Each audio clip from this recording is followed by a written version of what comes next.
Y pasando a otro tema, quiero darle la bienvenida para hablar de trastornos de audición y lengua de señas mexicanas a tres mujeres que le saben mucho este tema.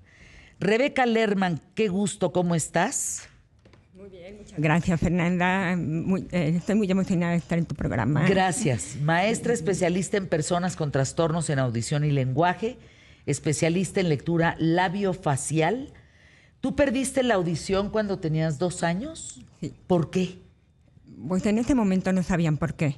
Después descubrieron que fue un factor genético, hereditario, porque mi hermano también lo tiene. Pero como es hereditario, cuando es hereditario es progresivo. Se te presentan diferentes edades. A mí se me presentó a los 2 años y medio y mi hermano a los 11. Entonces, hasta los 11 años de mi hermano, o sea, cuando yo ya tenía 13, entonces ya supimos que era fue por hereditario. Hereditario. Ahora, ¿por qué hablas? ¿Por qué hablo? Sí. Maravilloso. Porque tuve mucha suerte. O sea, mi mamá, cuando se dieron cuenta, me llevaron a el doctores aquí pues, en el otorrino. O sea, como que no había tanto... La carrera de audiología todavía no estaba en esa época. O sea, estamos hablando de... ¿De qué años? ¿60s? Estamos hablando del 57. De 1957, no había todavía nada. Estábamos en pañales. Nada. Apenas. Entonces, uno de los doctores les dijeron que efectivamente que lo que pasaba conmigo es que no oía.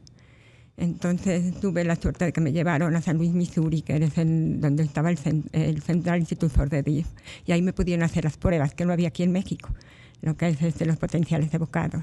Y ahí me dieron un aparato que en ese entonces era un aparato de caja, y eso me permitió escuchar.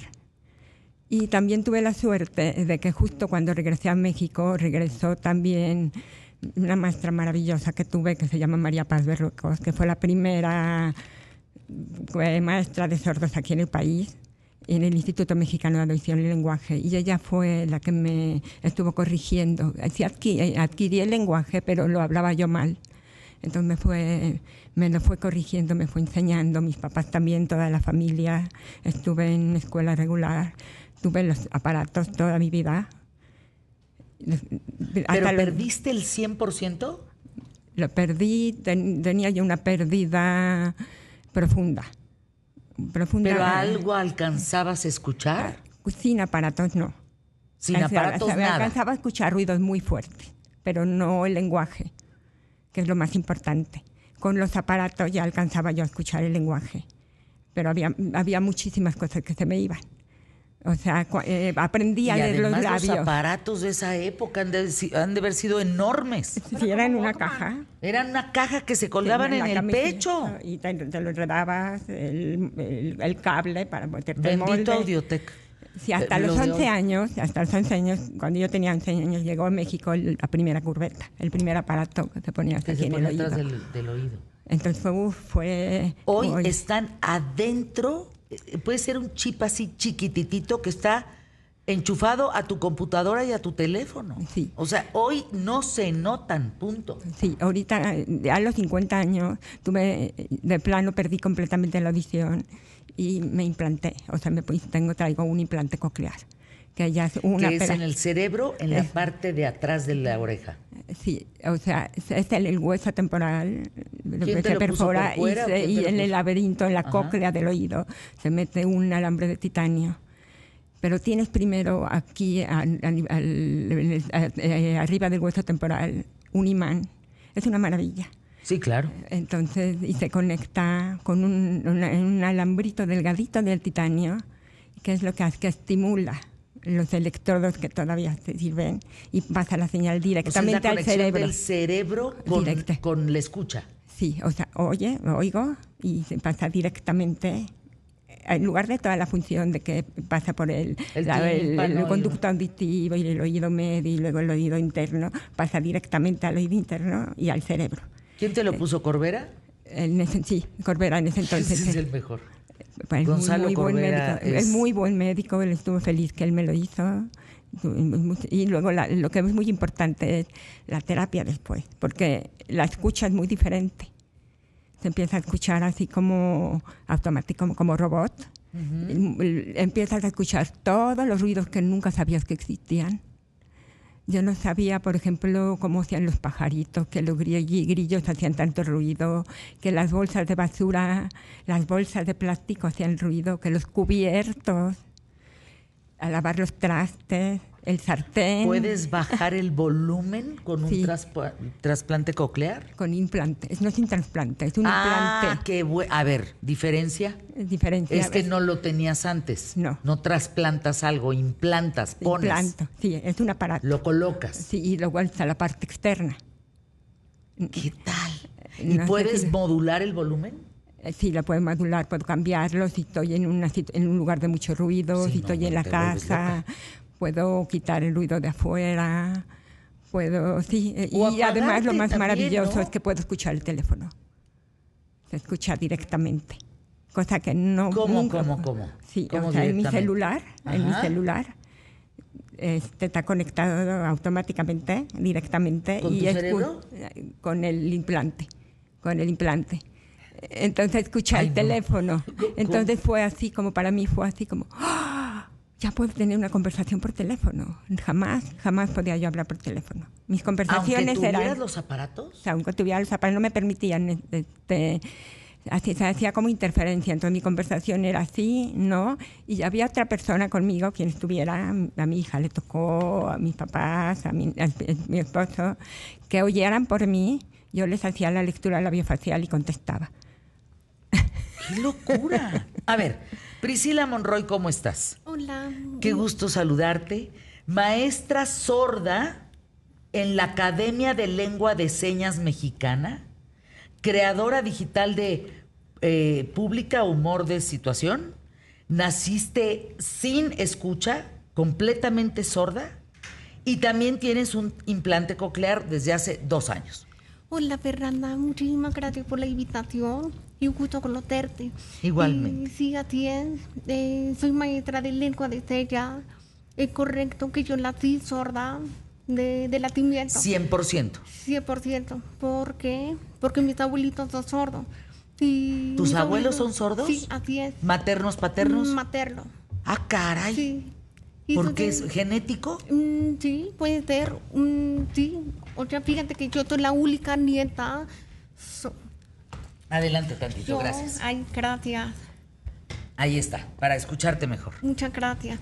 Yo soy la única nieta, bueno, mis abuelitos y yo soy la única nieta sorda, oralizada. Mis abuelitos no tuvieron la oportunidad de escuchar con los aparatos auditivos, ni tampoco han tenido la oportunidad de ir a la terapia, porque tú ya sabes que en esta época pues no había nada. No había mucha información. Priscila, no había nada. Y mucha gente no sabía cómo educar a sus chicos sordos, ¿no? Pero sí, yo soy la única, todos mis hermanos, mi primo. ¿Cuántos son? ¿Cuántos hermanos? Tengo 2. Yo soy la única. ¿Hombres, nieta mujeres? sorda, mi primo, mis hermanos, todos los yetes. Menos tú. Menos yo, sí, ¿tú crees? Naces así, en el Apgar, me imagino que el estudio que te hacen cuando naces, se dieron cuenta.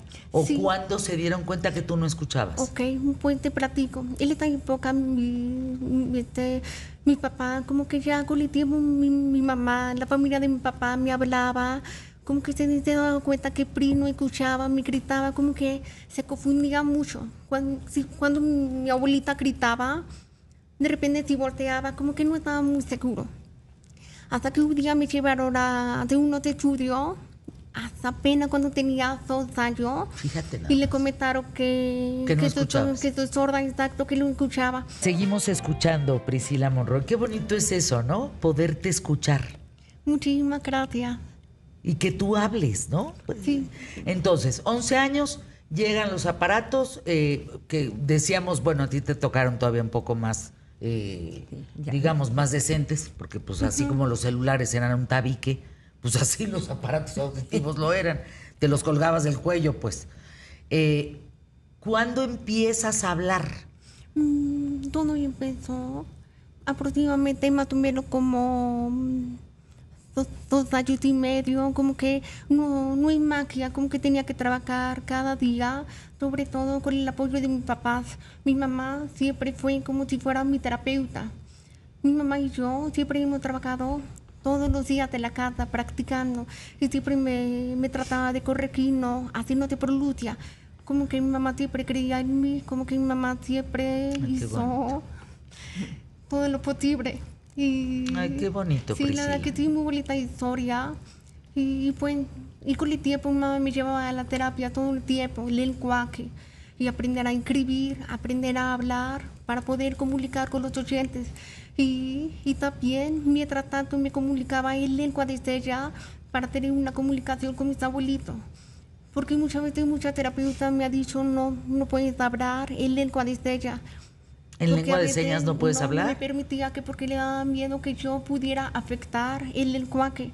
Pero en realidad la lengua de ella me ha dado muchísimo apoyo porque esto ayuda muchísimo a que yo comprendiera qué significa cada palabra al mismo tiempo que yo tenía que aprender a cómo Pronunciarla. exacto, aprender cómo pronunciar y así con el tiempo practicaba todos los días. ¿En cuánto Y tiempo, apenas, sí, dime. perdón, en cuánto No te tiempo preocupes. aprendiste el lenguaje de señas? Pues toda la vida desde bebé siempre hablaba en lengua de ella con mi abuelita, sí, y mi mamá se comunicaba en lengua de ella con mi abuelita, entonces así como que yo veía cómo se comunicaba ¿Y aprendiste? mis tías, sí, y, y ya pues con el tiempo ya cuando tenía 20 tanto, ya con los aparatos auditivos ya no era suficiente para mí. Y decidí implantarme, apenas voy a cumplir, dos años en noviembre, 2 años implantada, es una gran bendición. La verdad que con el implante me ha ayudado muchísimo a poder escuchar mejor con la música y mucha que O sea, se te abrió el mundo. ¿Mandé? Se te abrió el mundo con el La verdad implante. que sí, la verdad que sí me cambió la vida totalmente. Y la verdad que el implante auditivo no, mucha que te piensa que a la hora de implantarme, como que ya, esto y todo es magia, no, o sea, no. Es lo que decía o sea, Rebeca exacto, Lerman. como dice Rebeca, que tengo que trabajar cada día Claro. con la ayuda de la terapia. Y de hecho, Rebeca fue mi terapeuta desde que yo era chiquita, ¿tú crees, Fernanda? ¿En serio? Un honor verla ahorita hablando también. Tú terapeuta de Sí, ella, qué ¿tú maravilla. crees? Sí, llevamos mucho tiempo teniendo el contacto, seguimos platicando de nuestra experiencia. Es que, ¿saben qué? Yo las escucho a las dos y digo, qué milagro, caray. La verdad que sí. Son un milagro, Rebeca, Priscila. Yael Janselson, ¿qué piensas? Tú eres, decíamos los términos, ¿no? Tú eres HOPS, H-O-P-S. Así. Es hija oyente de papás sordos. Así es. Bueno, mamá sorda. En este Aquí caso, tu presente. mamá presente del lado derecho, que ya de sorda no tiene nada. Y mi papá músico. Entonces mi vida estaba entre el complicada. sonido y el silencio. Siempre. Siempre les digo, en el piso de abajo mi papá tenía su cuarto de música, es músico, ponía música maravillosa. En el piso arriba mi mamá veía películas sin volumen porque no le importaba, mientras tuviera subtítulos todo bien. Y entonces su película estaba musicalizada por el jazz o el world music que escuchara mi papá, y pues yo decía, bueno, pues esto está muy padre. Qué maravilla, viví entre la música y el silencio. ¿Qué fue para ti, Yael Janselson, cuando escuchaste por primera vez a Rebeca Lerman, tu mamá? Muy natural, ¿no? Como que no haces conciencia que tu mamá es diferente o que tiene alguna condición. Con el tiempo te vas dando cuenta que cuando vas a casas de amigos y ves que se pueden gritar de espaldas y la mamá va a contestar, o pueden estar en la alberca gritándole y su mamá les va a poner atención, pues no sé, mi mamá para nadar pues se tenía que quitar el aparato para no mojarlo, y pues desconectada total, así te estuvieras ahogando y gritando, pues ahí te las arreglabas.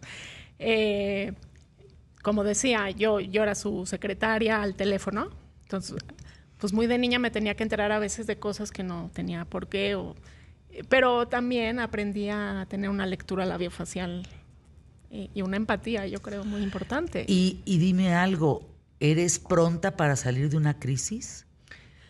Sí, Es que fíjense que de eso vamos a hablar, Emilio, pronto, ¿eh? Apúntalo, por favor. Las personas que crecimos con un papá o una mamá que te llevan al límite de una u otra manera, que también fue mi caso, en otro aspecto, nada que ver con salud, pero sí con motociclismo. Entonces, cuando te dicen, pues ahí nos vemos, nos vamos a ir, quién sabe a dónde, ruega que no nos salgamos de la curva, el testamento está en el cajón de la no sé qué, el dinero, o maneja porque yo no puedo, porque me torcí el brazo. Tú aprendes a solucionar. Sí, te haces Tú aprendes muy a salir de la ¿no? crisis. Te haces muy resiliente. Y muy empático. Yo creo que esa sería mi palabra, ¿no? Que por eso hago hoy lo que hago, ¿no? También acercar es que estos hoy dos mundos. Eres comunicadora y eres productora y entonces estás acercando esto. Pues sí, porque quiero, yo me di, siendo mundos. comunicóloga y viniendo del radio y de la música y de todo este mundo, me di cuenta que no había contenido de calidad para este otro grupo de gente. Y que yo también como que le tenía que explicar mucho a mi mamá de qué va a ir cuando hacía un programa de radio o cuando hacía algún contenido, le tenía que poner todo el contexto para que pudiera entenderlo, ¿no? Y bueno, trataba y me decía, sí te escuché, quién sabe si escuchó o no escuchó, pero como ya tenía el guión, entendía. Pero eso era uno entre millones. Pero me di cuenta que no hay contenido de calidad en los medios. Queda claro. Para todo este espectro, desde lengua de señas hasta los que tienen lectura o oralizados. ¿Saben qué? Bueno, nos toca una hija, Rebeca, y a ti una mamá, Priscila, que estuvieron pendientes. Sí. Pero hay quien abandona, ¿eh? Hay quien dice, no, fíjate que yo con tu sordera, hasta para allá, no puedo. Por eso me conmueven mucho tus lágrimas, porque es una forma de una sensibilidad de agradecimiento, ¿no? De decir, es que si no hubiera sido por ti, mamá, pues yo cómo avanzo. Sí, nada que sí. Sobre todo con el apoyo de mis hermanos y mi papá, porque la verdad, ya cuando me implantaron, mi mamá y mi hermano siempre me acompañaban a la rehabilitación y yo ya me sentía grande y yo no te preocupes, puedo ir. Y mi hermano, no, yo feliz de acompañarte y yo, no, me encanta. Entonces, como que gracias a mi hermano y a mi mamá, como que también esto ha ayudado mucho a que me motive, para que me pudiera dar como más esperanza de que yo voy a seguir mejorando, voy a seguir aprendiendo a pronunciar cada palabra cada vez mejor. No, siempre voy a seguir mejorando, nunca voy a llegar hasta aquí, no. Cada día voy a seguir aprendiendo. Es que todo es un músculo, Priscila. O sea, las cuerdas vocales son un músculo, la lengua es un músculo, todo el aire, todo esto se conjuga con un movimiento que nosotros damos por hecho porque hablamos desde que pudimos empezar a hablar, porque escuchábamos. Aquí participa Alexis Arroyo, Ojitos de Huevo, con nosotros los viernes, y el habla nunca ha tenido problema, porque él es ciego. Pero si tú eres sordo, no, pues, él habla, o sea, no escuchar, no quiere ese lenguaje. Pues ¿cómo puedes hablar? Sí. Entonces ahí van dos en uno. ¿Sí me explicó? Sí. No escuchas, no hablas. En el caso de ser ciego, puedes escuchar hasta más profundamente, por decirlo así. Pero, ¿qué trabajo debemos de realizar como familia, no? Sí, bueno, la intervención temprana que también es su especialidad, pues es importantísima, y el apoyo de la familia. Sí, sin la familia o ya, bueno, de perdiz la escuela, un buen maestro que se cruce en tu camino o terapeuta. Ahora, sí, o sea, los padres son fundamentales. O sea, si no tienes unos padres que te apoyan, que se preocupan porque tú estés mejor, de darte lo que tú necesitas y que toda la familia se involucre. Pues miren, yo lo que les puedo ofrecer, porque ahorita que decías ya él, es que no hay espacios. Aquí tienes uno, ¿eh? Gracias. Vénganse, Emilio, nos organizamos a ver cómo. Y demos un espacio a la sordera, demos un espacio al no habla. Demos un espacio al lenguaje de señas. No está de más que ellas, Rebeca, Priscila, Yael, nos empiecen a enseñar un lenguaje de señas. Y que nos preparen, porque nosotros damos por hecho que tenemos los 5 sentidos. Lo dijo Santiago empezando el programa. Basta que te tuerzas tantito para decir, qué importante mi tobillo. Sí, totalmente. Imagínense, ¿no? ¿Dónde estamos parados? Así es que yo las espero de regreso, Yael Janselson, Priscila Monroy y Rebeca Lerma. Y si quieren algún experto en el tema, el doctor Gonzalo Corbera. Miren, tú llegas al ¿cómo se llama esto? Al consultorio. Al consultorio, gracias, del doctor. Y donde tú esperas, tiene una pared con unas historias de agradecimiento que dices, Dios mío, y yo que vengo con un vértigo quejándome cuando hay gente que no escucha, que es sorda. En fin, ¿regresan pronto? Claro sí, que sí. prometí. Muchísimas gracias. Muchísimas a gracias ustedes. por tu interés. Vuelvan, Y Rebeca. por abrirnos campo y camino en este. Gracias. Aquí tienen un espacio.